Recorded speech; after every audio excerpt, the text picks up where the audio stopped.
Hvem danner koalition efter valget? Hvilke partier er lykkedes med deres valgkamp? Hvad betyder det store underskud i landskassen? Og hvad kan vi læse ud af den seneste meningsmåling? Det og meget mere giver vi svar på efter bedste evne i løbet af de næste 50 minutter. Velkommen til Valgdebat i KNR.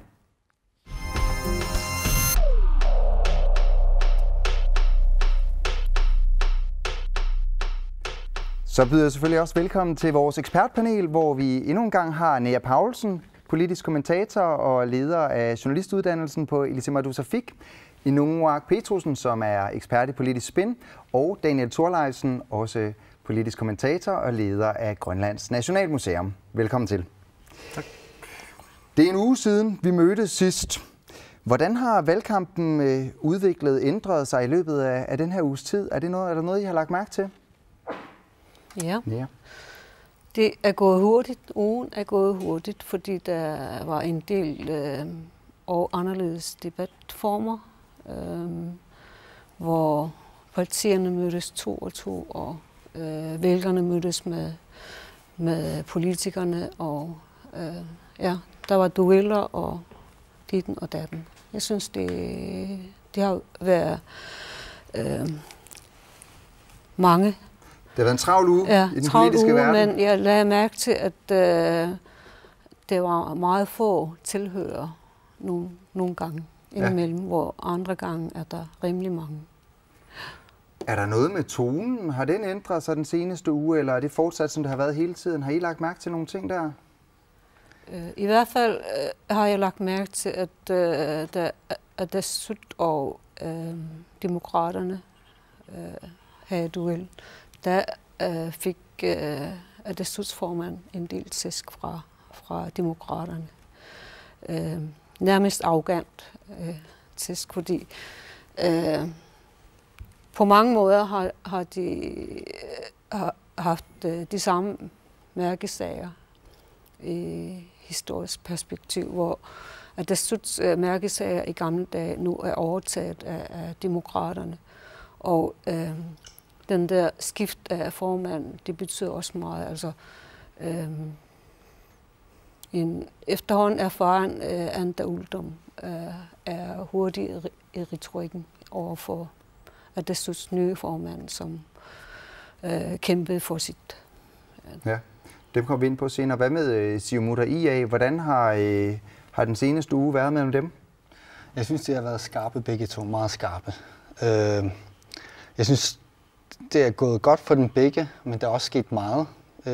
Der er kommet flere sager igennem pressen, gennem medierne, og det bliver bare spændende at se, om der sker noget.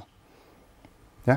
Og det er først her, de seneste dage, i går og i dag, og muligvis også i morgen, at tonen vil være meget mere skærpet. Her til aften, der var Sara Olsvig ude med en meget, meget skarp kritik over den udmelding om, at budgettet er overskredet med 300.000 eller 282 millioner. Og det samme gælder for Hans Enoksen, som i Nuuk TV kom med en meget, meget skarpe kritik af den regeringsførelse, der er sket. Så de sidste dage skal vi forvente, at tonen bliver meget, meget skærpet. Den har været ret så stilfærdigt, også fordi valgkampen har været lang.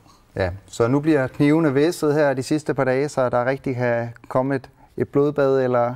Ja, og de har jo kun én dag tilbage. Det er jo i morgen, og der hører vi nok meget, meget skarpe udmeldinger, i hvert fald fra oppositionen, på grund af dårlig regeringsførelse og styring af økonomien. Manglende styring af økonomien. Mediehuset Smitag AG har fået HS Analyse til at lave en meningsmåling, så den tager vi også lige et kig på.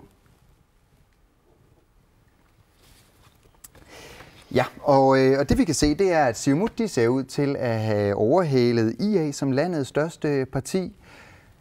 Inuuaq Petrusen, hvad er der sket der?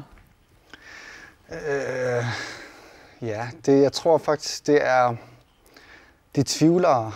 Det er begyndt at følge meget mere med nu, og bestemmer sig for, hvem det skal være. Men hvorfor det er blevet sådan, Det kunne for eksempel være de ting, som vælgerne tænker på. Det er måske blevet bekræftet, fordi der har været så mange diskussioner og debatter.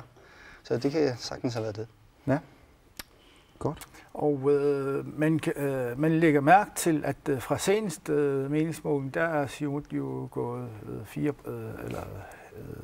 2% frem, og de samme for demokraterne. Og det ser ud til, at de har taget dem fra IA, som er gået 4% tilbage fra tidligere meningsmåling. Men hertil skal de jo også siges, at Siumuts tilbagegang fra 43% fra 2013, den er stadigvæk markant. Det er stadigvæk 7-8 procentpoint bagefter.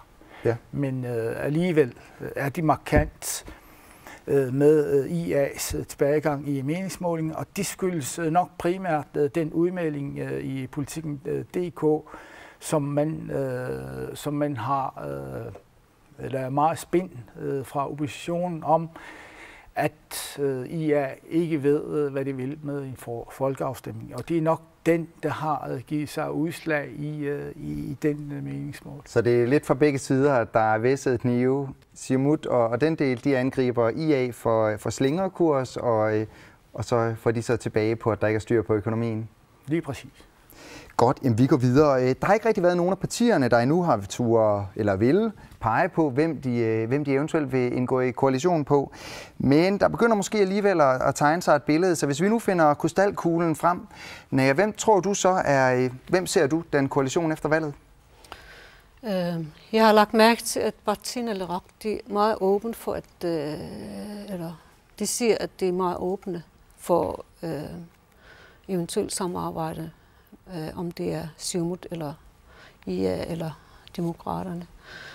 Men at det kører efter, at deres mærkesag som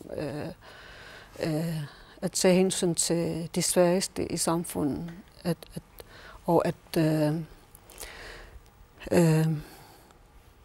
selskaberne, de store selskaber, skal ændre deres måde at køre på.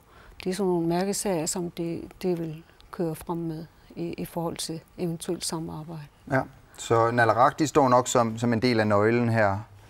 Hvem tror I, Naleraq, de vil svinge mod? Ja,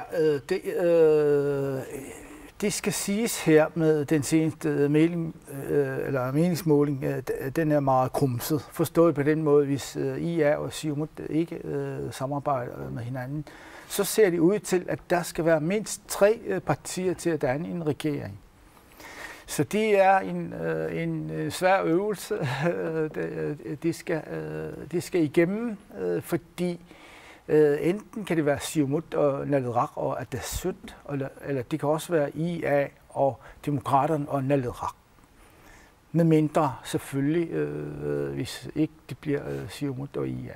Ja, den forrige koalition, de var rimelig hurtige om at finde hinanden. Hvad skal vi regne med efter det her valg? Kommer det til at gå tjept, eller hvordan tror I, det kommer til at forløbe? Hvis man tager IA for eksempel, der var duel mellem Kim og Sara, så var det jo sådan, at det var tydeligt, da man snakker om, hvem man kan samarbejde med, om de 2 store partier kan samarbejde tæt.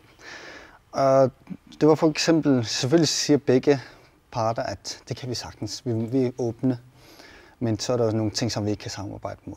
Men det, som Sara viste, at det var, hun vendte sig mod Kim og sagde, at de kan sagtens samarbejde. Men på de punkter, som det er svært at samarbejde hen imod, der kan vi der kan vi sagtens flytte os, sådan, så vi kommer tættere hen mod jer. Altså en kompromisløsning. Det vil de gerne. Men altså, er det ikke altid sådan i politik, at politikere er utrolig samarbejdsvillige og klar til kompromis, lige indtil de rent faktisk skal til at sidde sammen og snakke sammen? Det konkrete var, at for eksempel om uranspørgsmålet, som egentlig er en af de store ting, som skiller den ad. Det er jo ikke kun et nej eller et ja, som skiller den ad.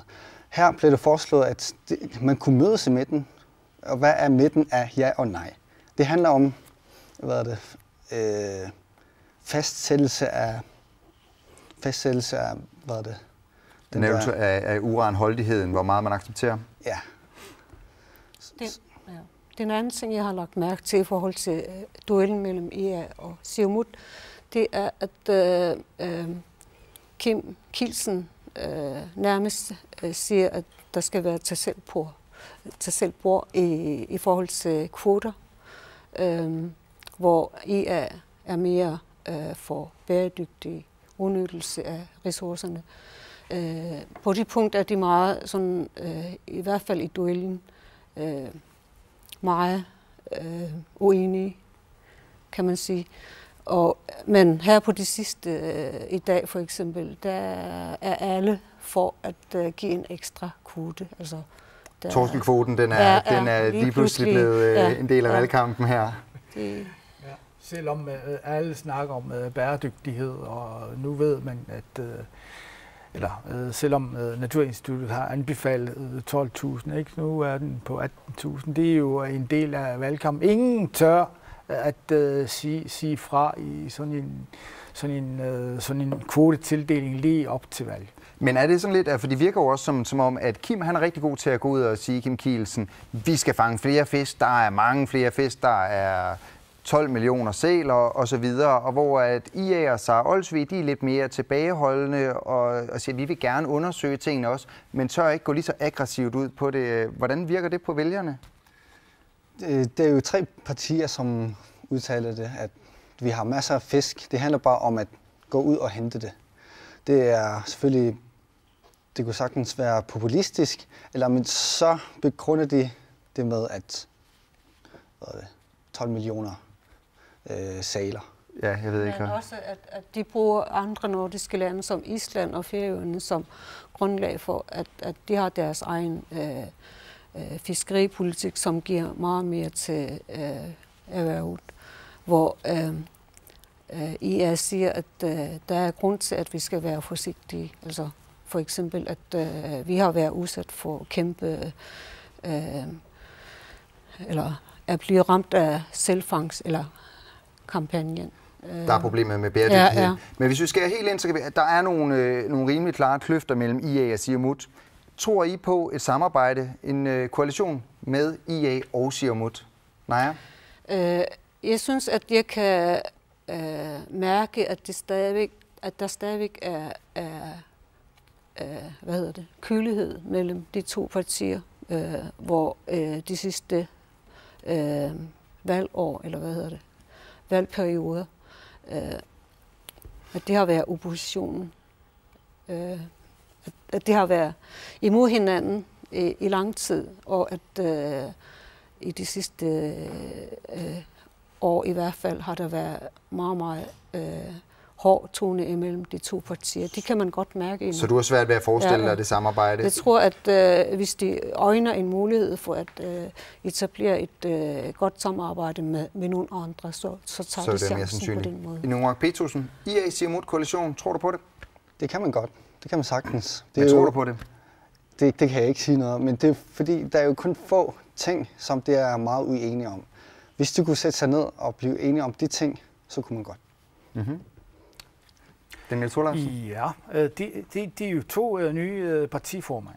Og det, i sådan en forhandlingssituation er det meget vigtigt, hvem der fører forhandlingerne. Det vil sige, det kan også være meget personafhængigt, og ikke bare partipolitisk og ideologisk.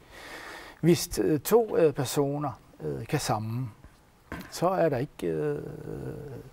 ikke noget til hinder for, at man kan etablere et samarbejde. Men i den debat, som der var, der har seerne og skribenterne og deltagerne i Facebook jo lagt mærke til, at Kim Kielsen slet ikke kiggede på Sara Olsvig og fokuserer ud mod sine tilhørere, mens Sara Olsvig så at sige rækker hånden til et samarbejde. Så det er et spørgsmål, om det er et signal, som man skal lægge mærke til i den her. Så du siger, at kemien mellem de 2 kan være afgørende her, og hvor du ikke er helt overbevist om, at Kim Kielsen han er klar til et samarbejde med Sara Olsvig nu?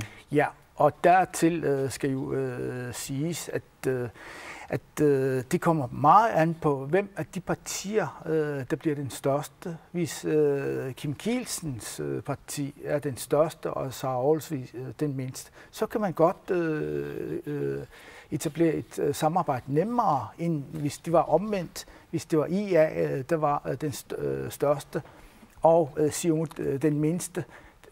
At det kan også spille sådan psykologisk ind i hele koalitionsdannelsen og forhandlingerne. Vi går videre og tager lige et blik på økonomien. Det er en velkendt sag, at landets økonomi ikke ser så godt ud, men nu kom det så frem, at det budgetterede overskud på 20 millioner, godt 20 millioner for i år, er blevet til et underskud på 282 millioner kroner på drifts- og anlægs. Altså har naalakkersuisut ramt omkring 300 millioner ved siden af. Hvad betyder sådan en varm kartoffel i valgkampen, Naja Paulsen først? De hisser de andre op. For eksempel er IA meget hård ved Siumut og siger, at de viser, hvor uansvarligt regering vi har haft. Og især den der lange ventetid med, at hvor alle har hørt i krone, at der er noget galt. Det virkede, som om de gemte lidt på det. Ja, det betyder noget, at vi ikke fik nyheden hurtigere, end man har gjort det. Ja, det handler vel stadig om de tvivlere, som stadig tænker over, hvem de skal stemme på. For dem, der allerede har bestemt sig, jeg tror ikke, de kommer til at flytte deres stemmer. Bare lige sådan. Så det handler om de tvivlere, som stadig venter på at bestemme sig. Dennis Thorleifsen, tror du det kan ændre udfaldet? Nu er de gået meget frem, Siumut. Kan det her være det, der måske lader dem gå lidt tilbage? Det kan de godt, men bortset fra, hvis man tænker på, at dem, der har bestemt sig inden for Siumut, det er nok ikke dem, der flytter sig ret meget. Men det har været meget, eller Hans Enoksen har været ude i Nuuk TV med meget kraftig fordømmelse af hele den her regeringsførelse og uansvarlighed. Han har brugt meget stærkt ord her i aften med, at Siumut har prøvet at holde oplysningerne tilbage, fordi de vidste allerede på forhånd, at det var så stort et underskud i budgettet. Og det samme gælder kritikken fra IA og Sara Olsvig. Så vi skal nok forvente, at der er en stor afstandstagen til den fejlvurdering af hele budgettet. Hvad betyder det for Hans Enoksens kritik, at hans egen forrige regering, den jo også bed på ret store overskud hvert år? Jo, men altså den her er alvorlig, fordi landets situation, økonomisk situation med stagnation og recession er jo meget alvorlig. Og hvis man ikke kan finde ud af at styre økonomien, så er det, at vi går imod afgrunden, og det er det, man er bange for i oppositionen. Og vi selvfølgelig også bruger det i valgkampen sidste dag i morgen med at sige, at den her regering den har været uduelig. Også fordi IA har slået meget til lyd for, at den forrige regering har ført en dårlig regeringsførelse, forstået på den måde, at man ikke har hørt mindretallet, at de har styret med en mands flertal, og en god regeringsførelse har de jo slået til lyd for hele tiden, og det gør den her sag jo ikke mindre aktuel i den kritik. Så det giver ligesom oppositionen en mulighed for at sætte nogle af de ting på dagsordenen, som måske fyldte mere før valget, men er glemt lidt i valgkampen? Lige præcis omkring hele den her forrige regerings meget, meget kaotiske regeringsperiode, fordi den var kort på 18 måneder, men den var kaotisk. Der var mange overskrifter. Godt, men vi går videre. Det var de overordnede linjer. Nu tager vi et kig på partierne.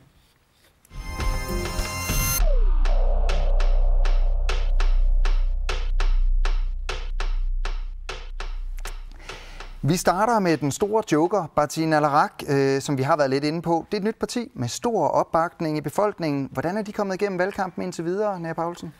Jeg synes, det klarer sig stille og roligt og er populære hos nogen. Det henvender sig til de svageste i gruppen. De vil gerne have at de mindre bevillige får bedre vilkår. Og man må ikke glemme, at Hans Enoksens mærkesag, det er fiskeri, og det betyder meget for ham, og han tager nok mange fiskere på de konto. Ja. Er der noget, I har lagt mærke til ved Partii Naleraq i deres valgkamp? Altså som en udbryderparti fra Siumut har de jo spillet meget, været grænsedragende, forstået på den måde, at det vil tage afstand, at markere afstanden mellem Siumut og Partii Naleraq.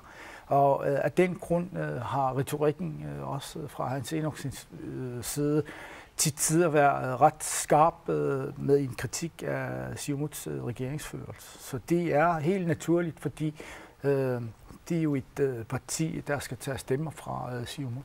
Så ja, præcis. Netop det her med, at Hans Enoksen, han brød jo ligesom med Siumut, fordi han ikke rigtig kunne med Aleqa Hammond. Nu er hun væk. Hvad betyder det i dag? Hvad er forskellene på Siumut og Partii Naleraq?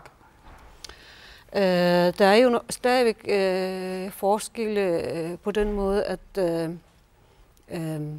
de er meget mere for... Det er ligesom, at det henvender sig til de svageste i samfundet, og at de bruger den økonomiske dårlige situation til at gøre opmærksom på, at det er enormt mange, der har det dårligt økonomisk og rent menneskeligt. Og de går lige igennem mange. Og det er ligesom, at de har overtaget nogle mærkesager fra IS unge dage, hvor man tog meget hensyn til de mindre bevillige i samfundet. De har det påtaget sig. Mm.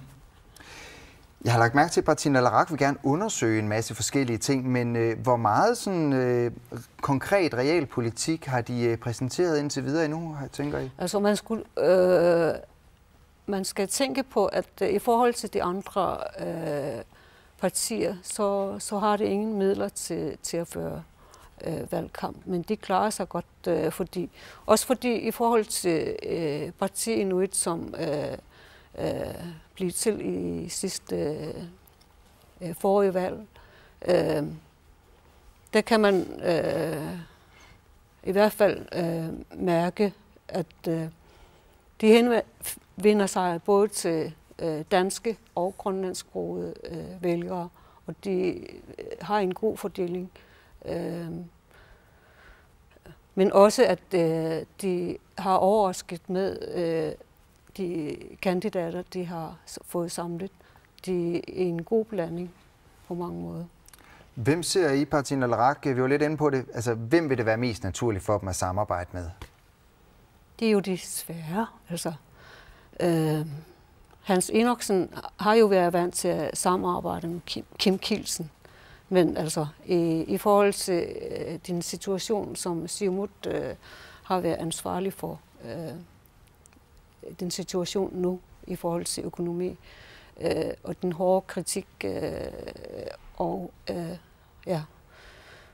så kan man godt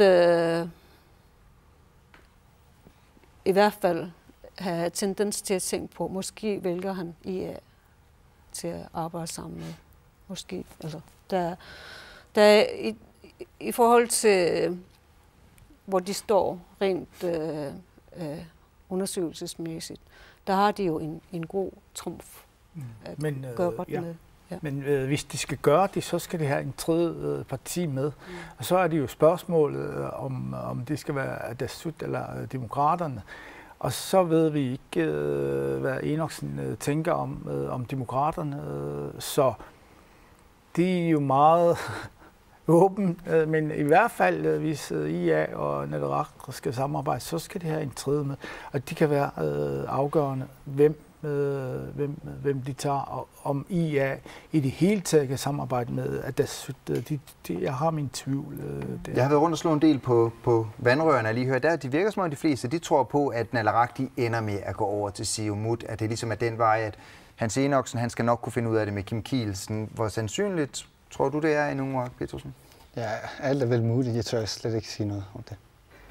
Og hvis de skal gøre det, så skal de have Atassut med i hvert fald, for at få et flertal. Godt. Vi går videre til Atassut.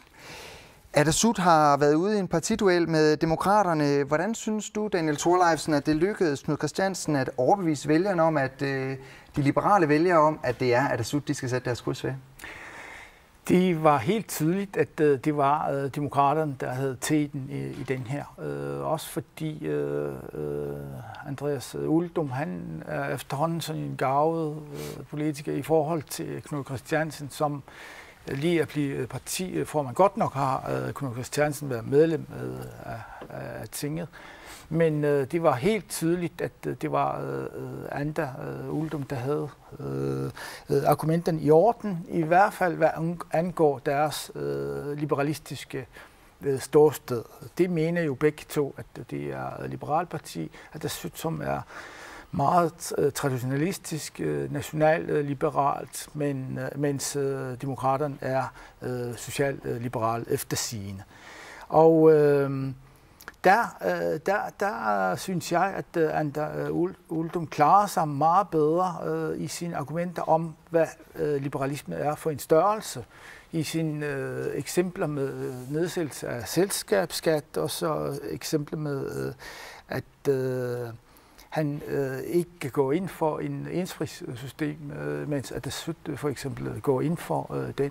Så helt klart, at det var demokraterne, der havde argumenterne i orden. Så sidste gang der talte vi lidt om, at Atassut de led lidt af en ideologiforvirring og en lidt utydelig formand. Det lyder lidt som om det er det samme, du det er nu her også med argumenterne. Også den anden side med personen, ikke, som lige er blevet formand og som har været usynlig. Folk kender ham ikke, mens Andreas Uldum har været meget i pressen, også i forbindelse med sin periode i oppositionen. Der er ikke så meget tvivl om, at Atassut de kan godt samarbejde med Siumut. Men hvor sandsynligt tror jeg det er, at de kunne finde på at gå og samarbejde med IA? Jamen, det kommer an på, hvad IA siger. Jeg tror ikke, at IA strækker sig så meget til højre. Det tror jeg ikke. Deres samarbejdspartner vil naturligt ud fra en ideologisk betragtning være Naleraq eller hvad hedder det, Siumut. Men vi har jo set, at demokraterne har samarbejdet med IA også.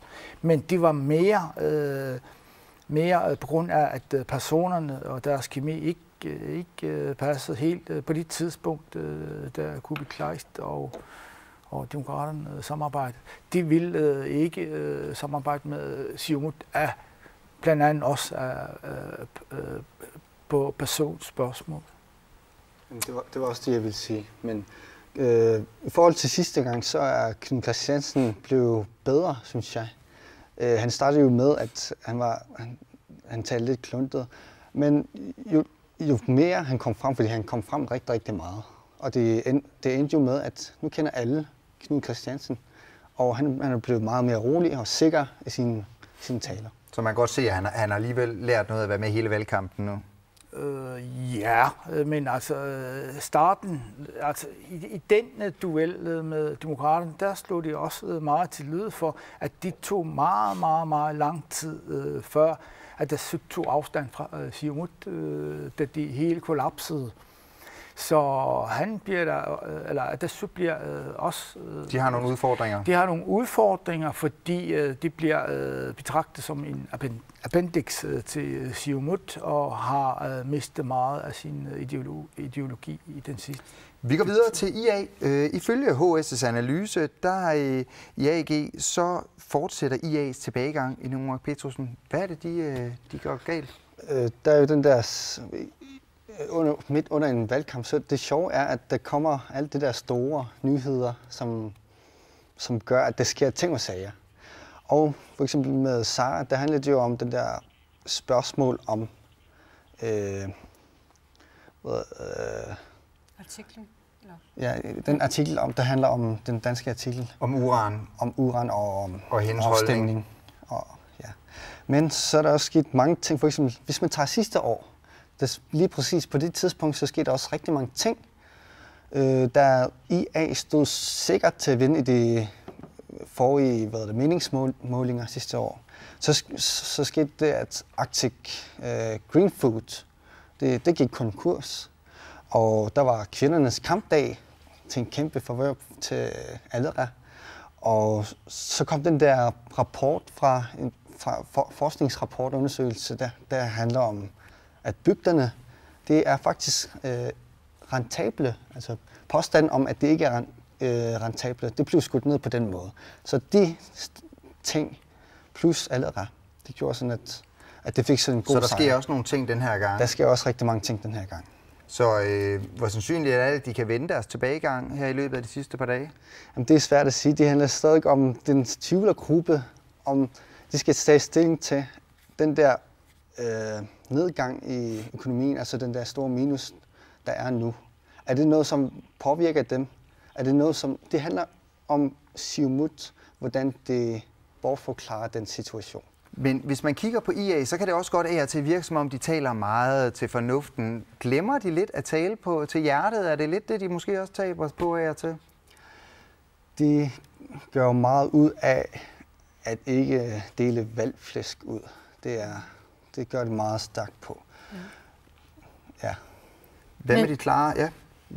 De lider lidt under, at de mangler det fanden i voldsked i deres argumentation. Men de kan nå at ændre sig, fordi grunden til forsigtighed har jo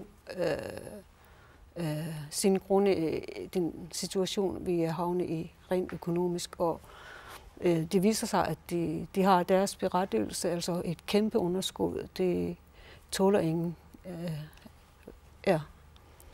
De kommer til at koste noget for Siumut. Men man vinder vel ikke en valgkamp uden at tale lidt mere til hjertet, Daniel Thorleifsen? Helt klart, ikke? Det er også, toppen af IA, eller IA generelt her på sidst, er sådan en argumenterende og intellektuel argumenterende.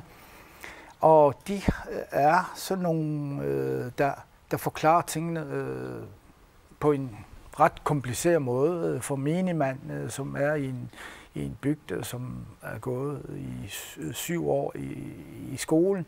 Altså det er nogle tunge argumenter og komplicerede argumenter og kringlede forklaringer på den nuværende situation, der gør det.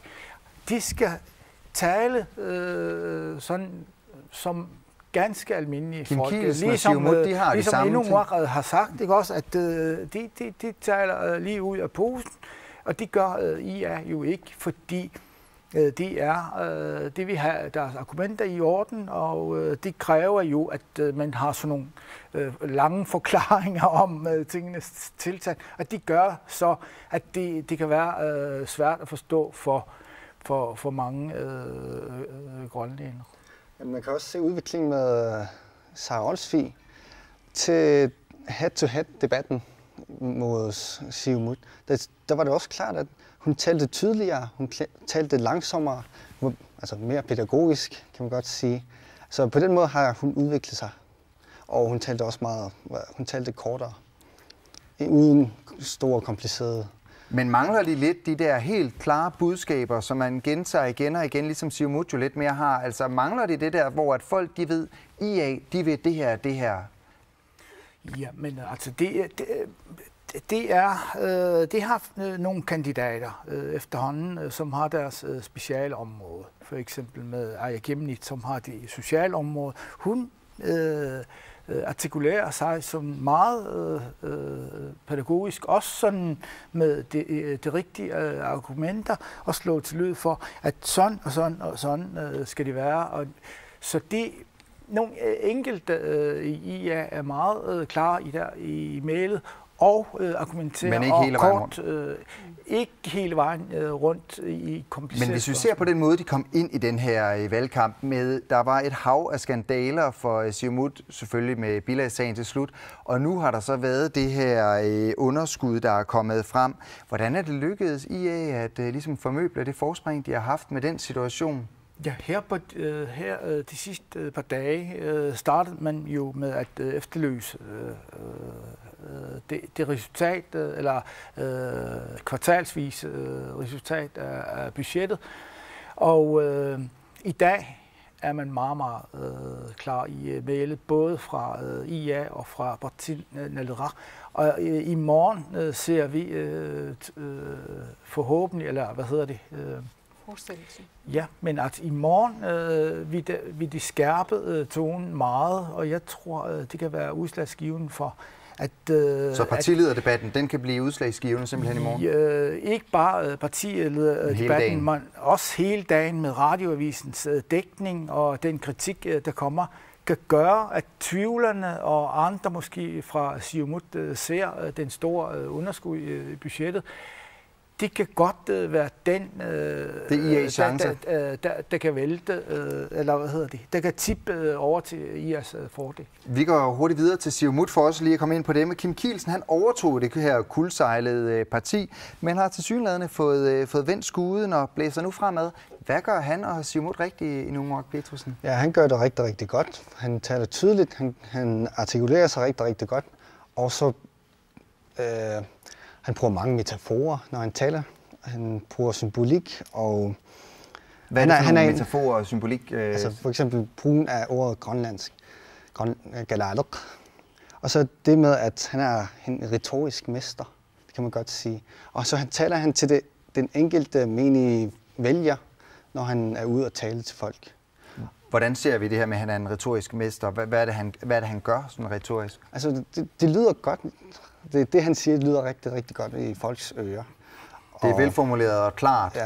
Ja, det er rigtigt. Ja. Plus at han har humoristisk sans, som kommer nogle gange.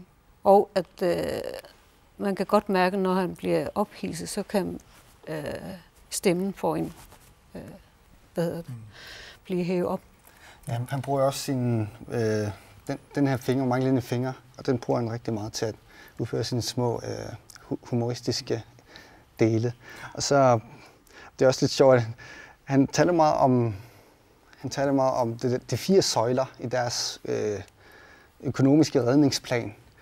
Og det er lidt sjovt. De er smuttet et par gange. Ja, han plejer at glemme den 4. Det er landbruget, der ikke rigtigt fylder så meget i bevidstheden der. Eller de landbaserede erhverv, ikke? Ja. Og det er også det, man har lagt mærke til i debatten i de sociale medier, hvor man har sagt, at hvis et land skal ledes af sådan en, som ikke som ikke kan huske landets vigtigste 4 erhvervssøjler, ikke? Så at det er uheldigt, fordi det ikke er sket 1 gang, men det er sket 2-3 gange. Ikke? Og det er sådan nogle, som folk lægger mærke til, kan man ikke det der 4 erhvervssøjler. Hvad betyder det her? Altså, Kim Kielsen er jo en passioneret mand i debatterne. Han lader sig hisse op og råbe, og altså, han lever sig virkelig ind i det. Hvad betyder det, at han er så meget på? Det betyder rigtig, rigtig meget. Og for eksempel det med, at han er retorisk mester, det han sagde i hans formandskampen for Siumut. Han sagde, at han er så meget siumutter, at selv på hans grav, så vil der vokse en niviasia, den der blomst. Så det er sådan, han fanger folk på. Ja. Men altså, Kim Kielsen også, han er folkelig, han er jovial, og det er sådan en mand, som man elsker i Grønland, ikke? Altså en, der kan gøre lidt krig med det ene, og sådan helt på jorden, og kan snakke med alle, og alle forstår, hvad han siger. Altså, jeg tror, det er sådan nogle, man lægger mærke til. Men i hvert fald, i modsætning til den folkelighed, og så forskellen til SARS, hvad skal jeg sige, intellektuelle væsen, ikke? Det er 2 forskellige typer, vi har med at gøre. Ja, hvis man igen tager de 2 forskelle mellem de 2, så er Sara jo meget for det. Hun viser sin samarbejdsvillighed ved at kigge på Kim Kielsen, og eller så kunne det også godt være, at det bare er forskellen mellem en mand og kvinde. Men de 2, altså hvad betyder det, at de er så forskellige med den rå naturmand og den akademiske pæne pige? Jamen, de tiltaler vel personer, som de også selv står for. Ja, godt. Altså nu har vi talt om, at der er jo selvfølgelig det her underskud i landskassen, som kan gå hen og blive et stort problem. Men hvad kan ellers gå galt for Siumut? Fordi at bortset fra det, så har de jo så ligger de jo en god position. Ja, Nea Poulsen, hvad tænker du? Er der noget særligt, de skal være påpasselige med? Altså, den tilbagevendende ressourcespørgsmål, altså hvad kan vi tillade os at fange? Hvor mange kvoter skal vi fordele rundt om i landet? Altså, det er ligesom, lige nu er det et tag-selv-bord. Så de skal passe på, at det kommer for langt ud med... I forhold til eksport og i forhold til anseelse og bæredygtighed, så bliver det nødt til at tage hensyn til, at vi er et lille land, som er meget sårbart på det område. Hvem ser I Siumut realistisk samarbejde med? Hvem tror I på? Jeg tror, at den der kølighed mellem IA og Siumut, det er lidt svært at ty op, men det kan jo blive nødvendigt. Men altså lige nu, der kan man... Vi har talt om IA, men hvis vi siger, at Atassut den er sikker, men Naleraq og Demokraterne, hvem tror I er mest tilbøjelige til at samarbejde med der? Altså, i forhold til liberalisme-tankerne, der kan man godt mistænke Anda Uldum for at kunne samarbejde med Siumut. Der kunne være en mulighed der. Og de siger jo begge to ja til uran. Så i de spørgsmål kunne de måske være enige. Demokraterne, går vi over til her nu, som endnu en gang går frem i den her HS-analyse, meningsmåling fra AG. Nea Poulsen, hvad er det, de er lykkedes med? Det er stadigvæk kandidater, som holder sammen og er godt forberedt på, hvad de skal gå i valgkamp om.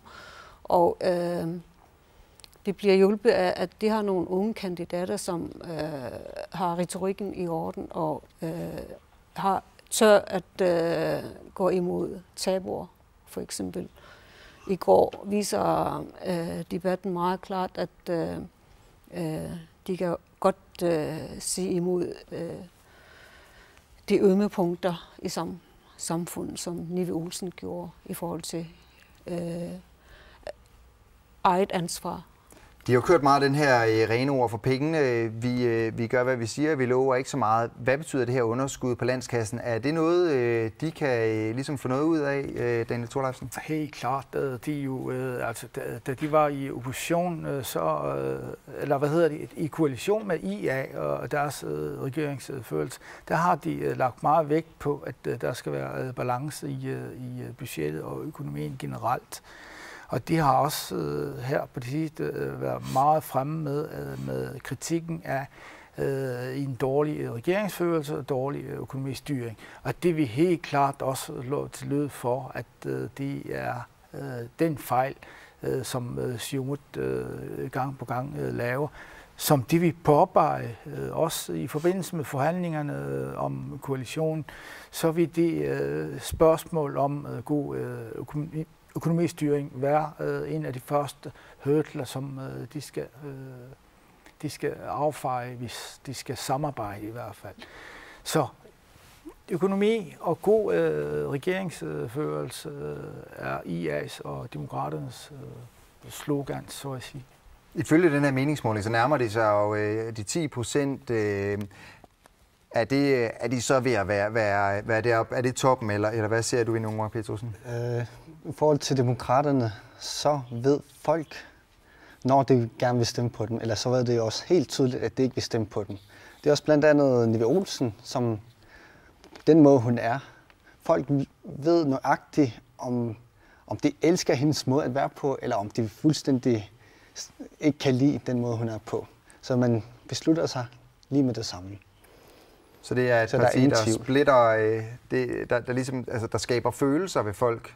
Der har klare holdninger, så man ikke kan misforstå, hvor det står henne. Ja. Hvem ser I demokraterne samarbejde med?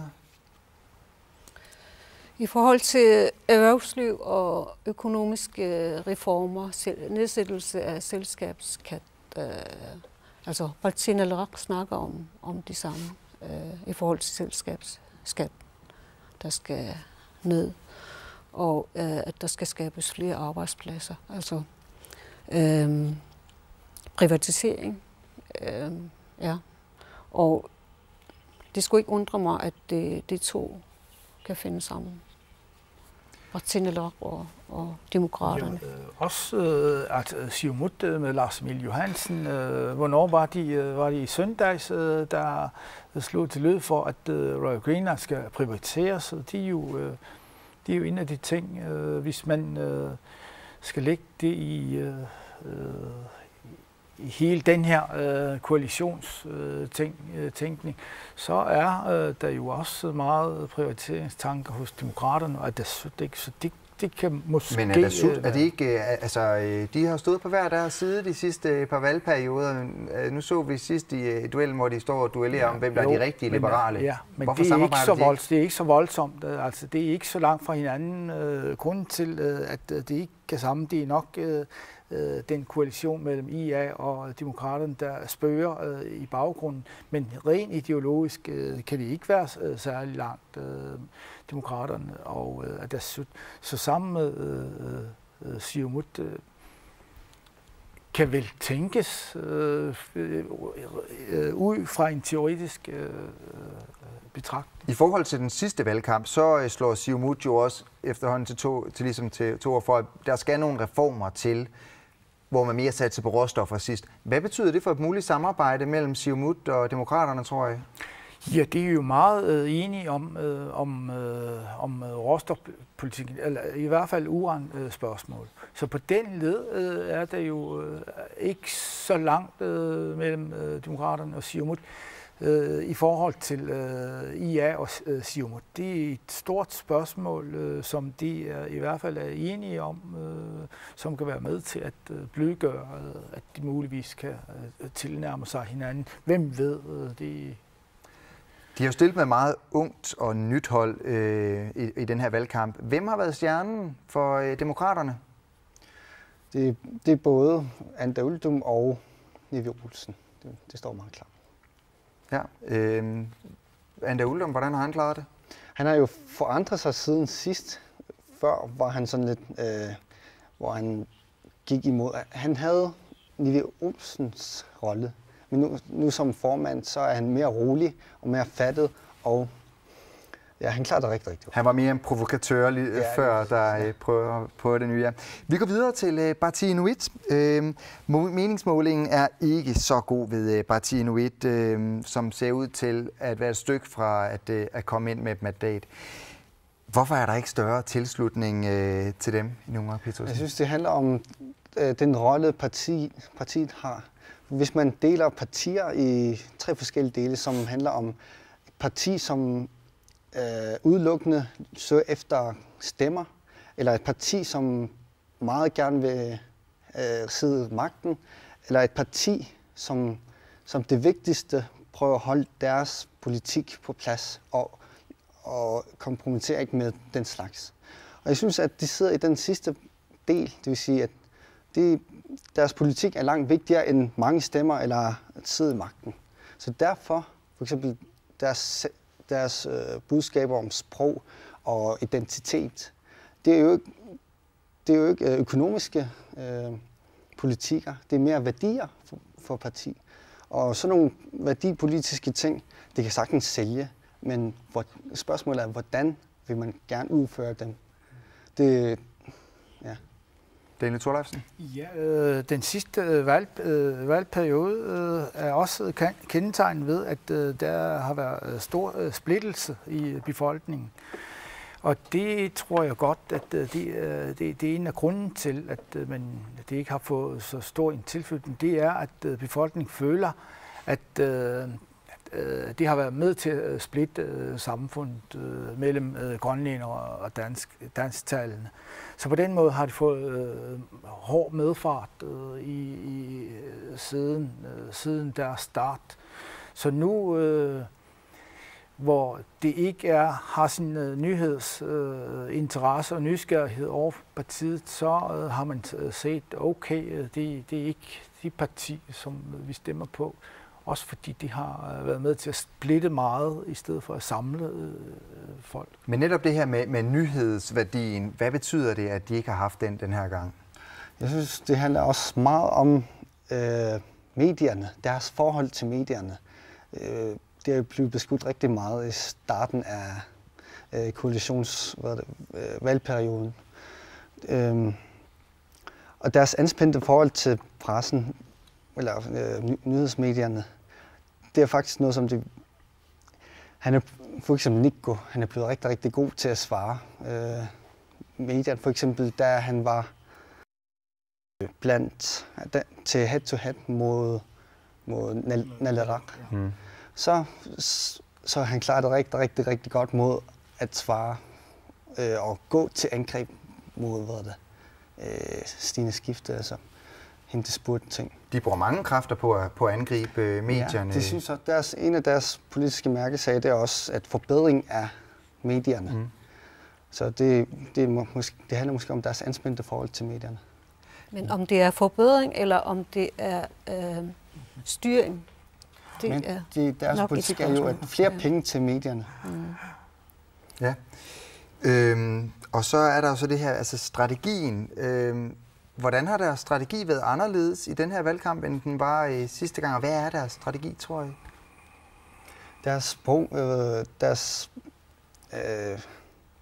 Deres værdier omkring sprog, det var jo det, der tog hele sejren sidste år. Men i år, der er den ligesom blevet halveret på grund af Fatih Naleraq. Det har også sprogmæssige politikker. Så der er stemmer nok også. Ja, så der er de ikke alene med den længere. Og deres andre værdier, som for eksempel kultur, det er faktisk ikke blevet debatteret så meget her i den her valgkamp. Så dem har det næsten ikke kommet ud med. Ja. Lige før vi slutter, så er der så også det her med, at det ligger jo på en fredag, hvor der bliver betalt løn. Hvad tror I, det kommer til at betyde for stemmedeltagelsen? Har det nogen effekt?